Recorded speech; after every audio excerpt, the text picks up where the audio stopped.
এক ঐতিহাসিক সংস্কারের পথে হাঁটল সৌদি আরব।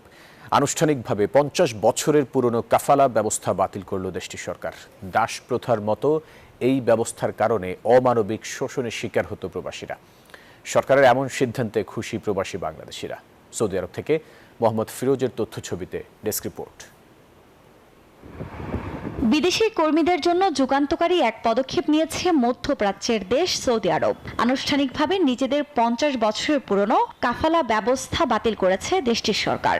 বহুদিন ধরেই এই প্রথার কারণে বিদেশি কর্মীদের ভাগ্য নির্ভর করত নির্দিষ্ট নিয়োগকর্তার উপর। দাস প্রথার মতো এ ব্যবস্থার কারণে জীবিকার তাগিদে সৌদি আরবে গিয়ে অমানবিক শোষণের শিকার হতে হয়েছে অগণিত শ্রমিককে।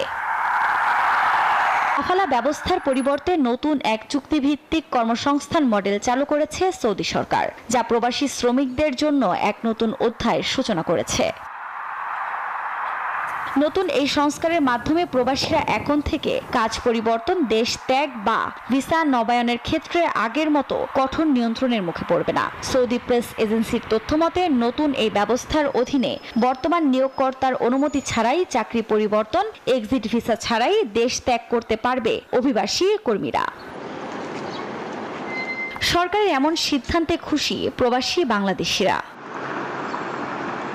তথ্য বলছে এই সংস্কার মূলত সৌদি আরবের ভিশন 2030 উদ্যোগের অংশ, যার লক্ষ্য দেশের অর্থনীতিকে আধুনিক করা এবং বিদেশি শ্রমিকদের অধিকার ও কল্যাণ নিশ্চিত করা।